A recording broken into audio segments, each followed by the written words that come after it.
Hi, this is Bobby Burke for the Multi-Millionaire Mindset Podcast.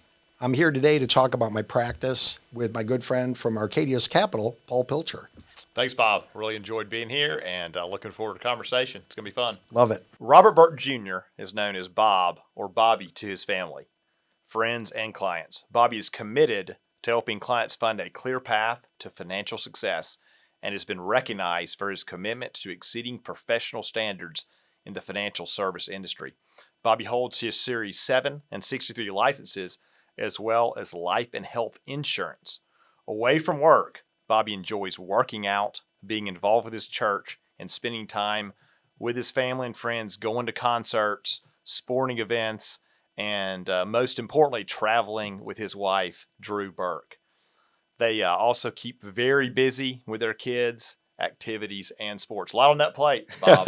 That's for sure. And on the workout part, I'm glad that that part of this is audio, so the people that are just listening will believe it. Yeah, right. Same with me. We're all future, former athletes. Yeah, that's right. Studs. That's right. So, Bob, let's get into it then. Oh, let's go. One of my favorite questions to get things going, to let clients and prospects understand a little bit deeper insight of why you've been so successful, but how you continue to expand on your practice. So give me a little thoughts. Tell me about the unique 5-step process that I know has been so important that you employ for your clients' benefit. Absolutely. So the first step, so there's 5 steps. The first step is introduction. So that would be an introductory meeting whereby I'm sitting down with a new client and we're really just getting to know each other. And part of it is, I want to make sure I'm a good fit for them. And also, I want to make sure they're a good fit for me. Sure. So part of that is really just getting to know each other.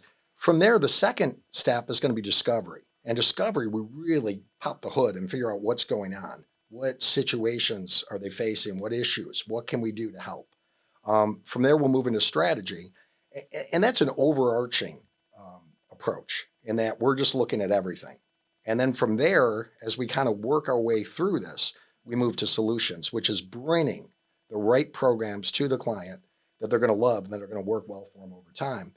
And then really, here's the big thing, is our ongoing customer service is top notch. My operations manager is unbelievable. I can't tell you how often I'll reach out to her and say, Amanda, we got to take care of this or we got to take care of that. And it's already done. It's like she reads my mind, which is wonderful. Invaluable. Invaluable. Support system is invaluable. It's invaluable. And I think, we all see this today. Customer service is lost. It's a lost art, and it's so important. And so I want all my clients to know, we're always available and we're always ready to help. Sure. Well, knowing what I do know about your practice, obviously it's very in-depth in what you just described, it kind of gives me an insight on how you get to solving some very complex problems and you're able to provide these solutions with a very focus towards that ultra high net worth space, the type of client that has issues to deal with and needs specific ways to, in fact, address those. When you think about in that context, what is it that you're doing that sets you apart from other advisors? How are you finding these families to put their faith in you to help them solve for multi-generational, not just the problems of today, but the promise for tomorrow, 10 years from now, 20 years from now? Yeah, that's right. I really think that the key thing is, I call it the 3 Ps: people, practice, process. So people, my team, again, operations manager is incredible. The support I get from Arkadios is unbelievable. So we're able to interface really, really well and take care of all of those issues that can arise, because they do. Issues are going to happen, and you want to be in front of them. But the people are critical. And then the practice, just 33 years of doing this now, 33 years of sitting across the table from folks and, tackling problems and issues and dealing with it and coming up with the best solutions possible.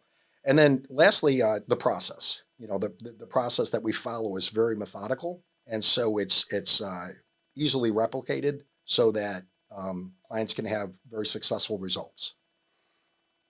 Fantastic. Well, you just mentioned 30 plus years in a very dynamic, ever-changing, and potentially very stressful environment. That's right. So, that's right. And you keep doing it. And tell me, what do you love about what you do? Why are you still doing this after 30 plus years? Why do you want to keep doing it for the rest of your life?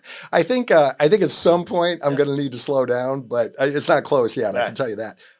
So really what I love about my work is the depth of the relationships with the clients. I've got a number of clients that have been with me 30 plus years, 20 plus years, 25 plus years.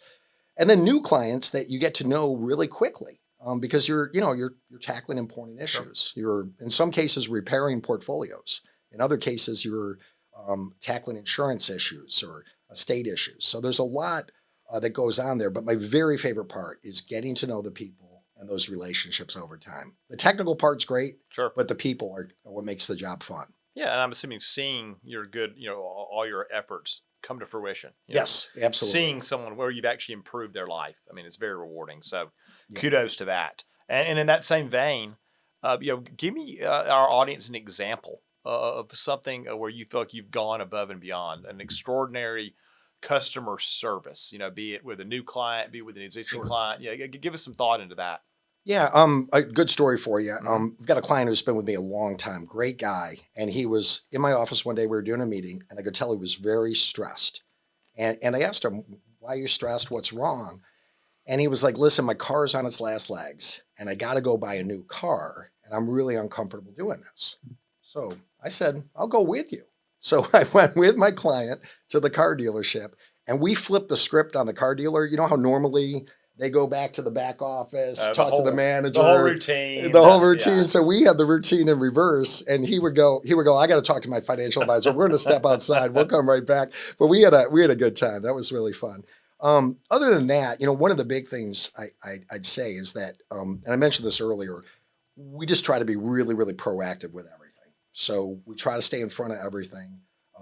Frequently I'll burn the midnight oil working late just to make sure everything goes well. Sure. And so that's kind of baked into our process. I always laugh I always tell my family that I'm the jack of all trades, but master of none. Spreading myself, trying to, that's in just work in general life. And sometimes it's actually necessary. But to that end, knowing that you do address so many complex issues from, your coach, your psychologist, your technician. If you had to think of one thing, what is the specialty that Bob Burke Financial Services provides? What are you better at than any of your other competitors, and that's bringing your clients to stay with you through all these years? I think it all comes down to communication. And I didn't have a finance degree. My degree was in English literature. Sure. And so I'm all about communicating clearly. That's very, very important. So I think the critical thing over the years has been understanding what the client's trying to do and then help find the best solutions to make that happen. And really at the end of the day, what we're shooting for are to get above market returns with, varying degrees of risk mitigation. If a client is very risk adverse, then they're going to be greater levels of risk mitigation versus if they're a little more aggressive client, then we'll take more of a swing to the fence approach based on their needs and their desires. Does that evolve over time? It does. Yeah, it does. And part of it is, the client situations change. I've had clients lose their spouses.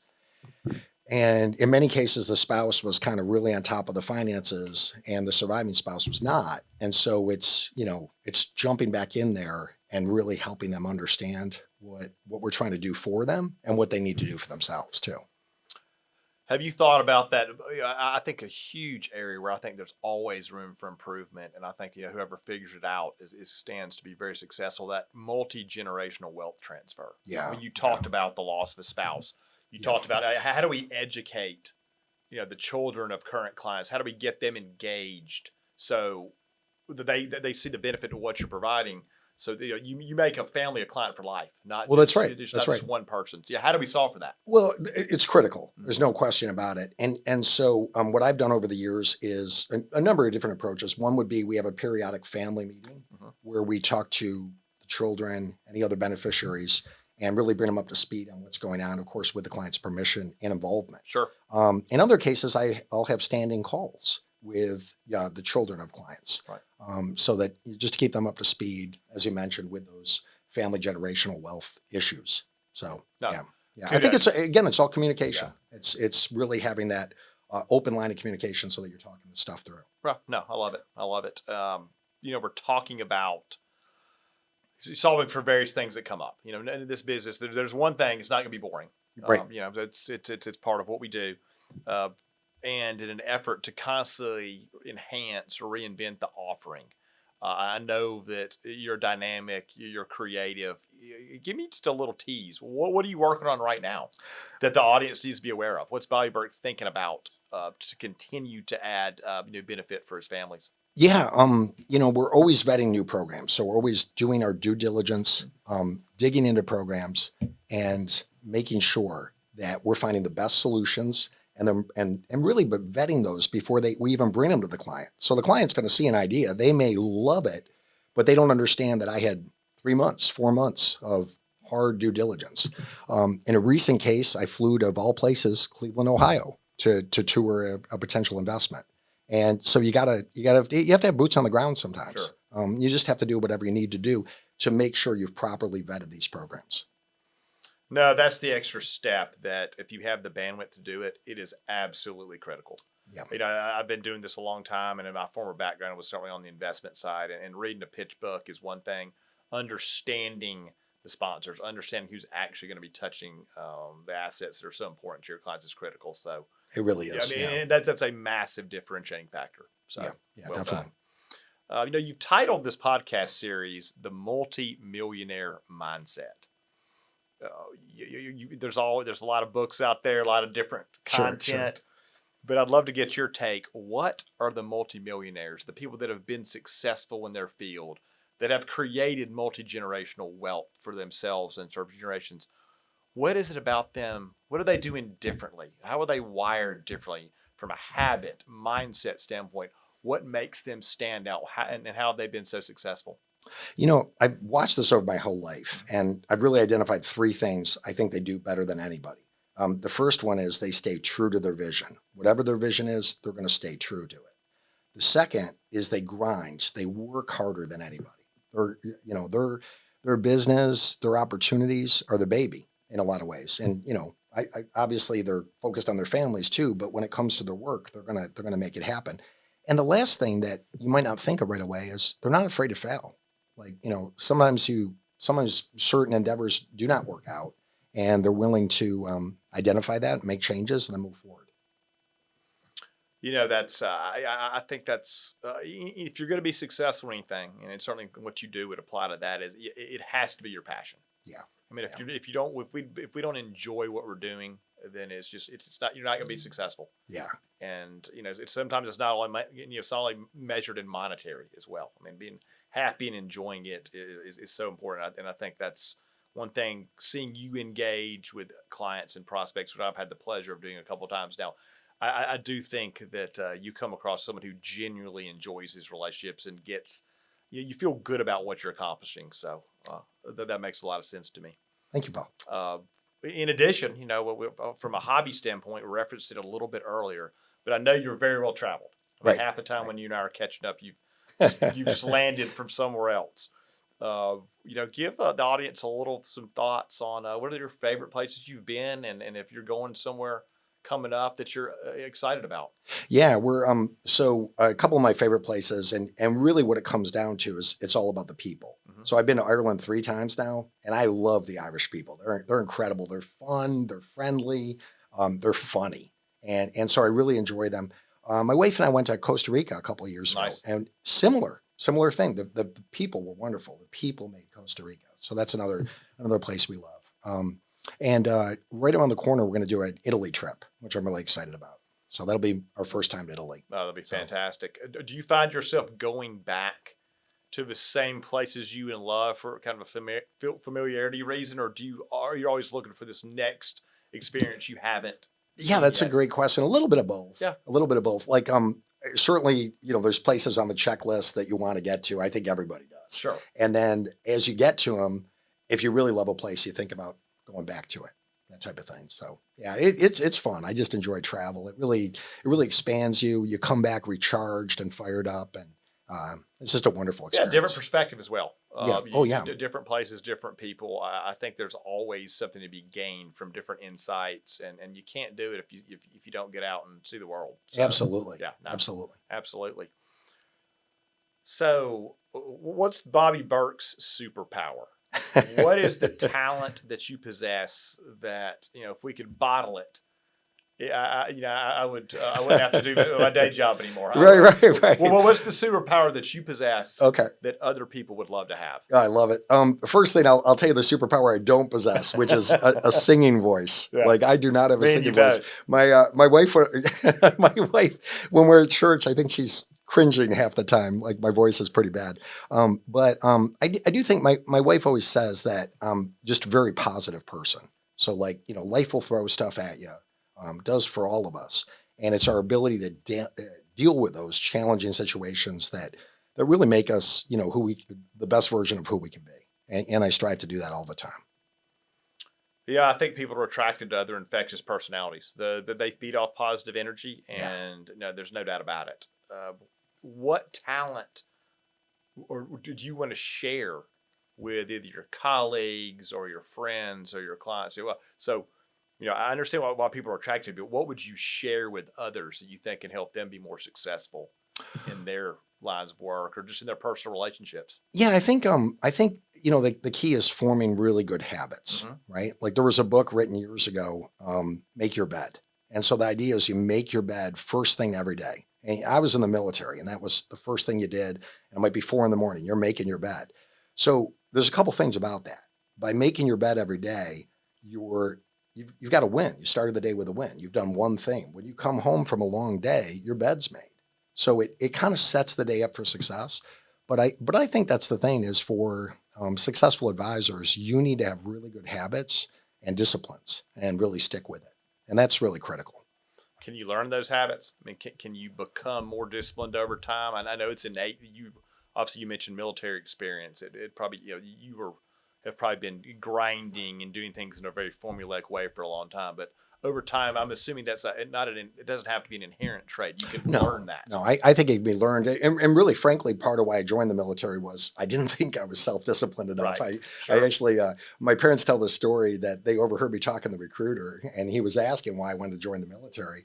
And I said, well, I need to be more self-disciplined. And I'm never going to get it from my folks, which they were probably cringing. Yeah. But yeah, so I did seek that out. But I do think, to your point, anybody can learn it. You just have to really apply yourself. Yeah. Excellent. Well, thank you so much, Paul. Thanks for hosting our talk today. This is the Multi-Millionaire Podcast with Bobby Burke, and we'll look forward to seeing you soon. Thanks, Bobby. Really enjoyed the time. Thank you.